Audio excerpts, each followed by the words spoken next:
So viewers, this is a little bonus video from the 2022 BMC and Leyland Show here at the British Motor Museum at Gaydon in Warwickshire. I have done 7 parts of a slightly shambolic shuffle around here, so we've covered actually everything, although some stuff that's sort of left before kind of, what time are we at?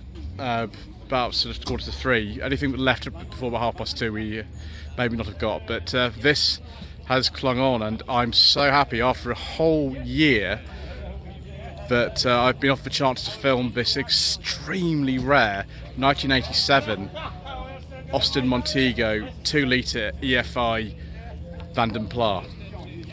There are, I think, 5 Montego Vanden Plas on the road in this country, and this is one of them. It is in exceptional condition, beautiful condition.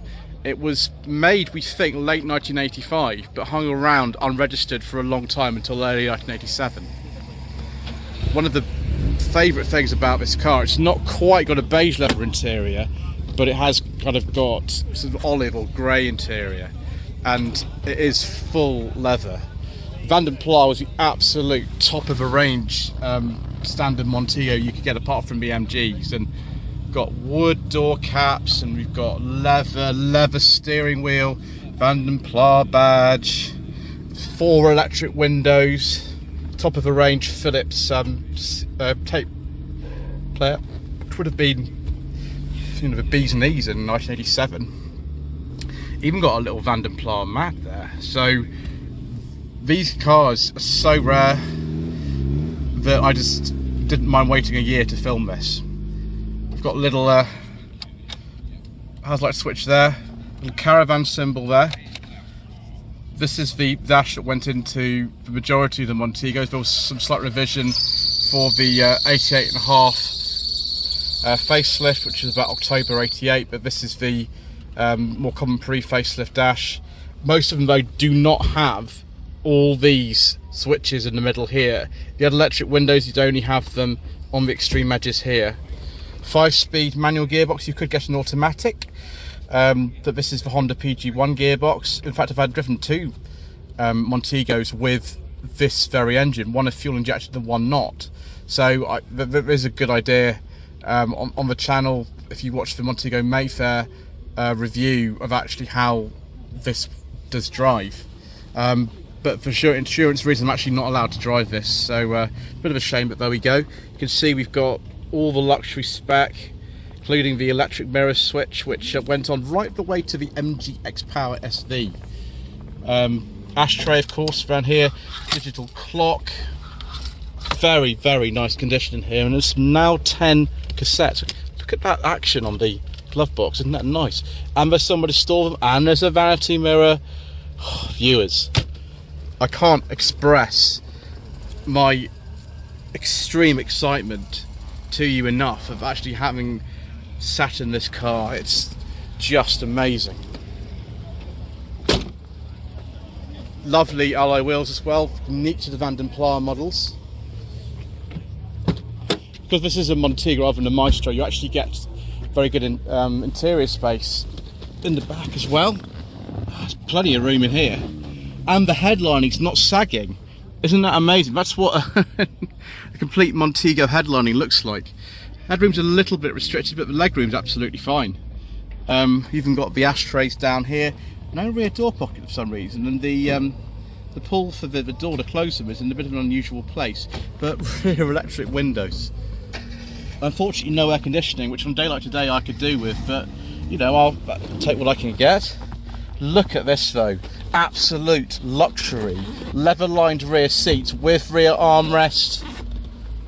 Just abject and utter luxury. I would just adore to have a car like this, but the chances of me ever being able to buy one are virtually nil, I'm afraid.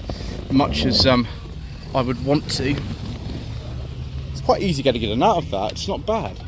It's a little bit easier than a Maestro, and I also think the styling of this car is quite good. The estate, in my opinion, is even better, but I do like the saloon Montegos. We've got the earlier style rear lights that look a bit like the old Mercedes W123 rear lights. Just not a speck of rust anywhere. Beautiful paintwork, just a real credit to Will, who owns this car. I'm not going to look at the boot today actually, because we've seen inside a boot of a Montego twice and don't really need to see in one again. If you want to see the 2 videos I did on the Montego Mayfair, which also was this colour, then I'll link to that in the description below. One thing we do need to have a look at is the engine bay, and I think we'll do that right about now. One thing I've just noticed is, like the sort of later over R8 models and the HHRs, you've actually got separate releases here for the boot and for the fuel flap, which is nice, but there's the bonnet one. So this is the 2 litre O series engine, developing 115 horsepower with electronic fuel injection. So it's the same tune as in the MG Maestro that I filmed on my channel last year, as well as some of the MG Montegos. These cars actually drive really well. They're surprisingly nice cars to drive. Nice steering, good handling, ride's pretty good in them. You know, people sort of dismiss the Montego for being like a terrible car, but they're honestly not terrible cars. They do suffer from build quality issues, but looking at this particular car, you'd never know that. See how clean it's under here it is, and how accessible everything is. I've got power steering, of course, in this car. Montegos without power steering are very heavy, the Maestros are as well, but you don't need to worry about it. You also got headlamp washers, which are brilliant. You can even see it still says Unipart on these headlamps, which is just amazing. This car is just summed up in one word, and I think that word is sublime. So there we go, it's a year later than the first time I wanted to have a look at this car, but nevertheless we're here. Thank you to Will, who owns this car, for letting me have a look at it and bring it all the way from Lancashire today. So don't forget to subscribe to the channel for more interesting cars like this. Don't forget to like this video, leave a comment below, and there we are, very much in the Vanden Plas lap of luxury.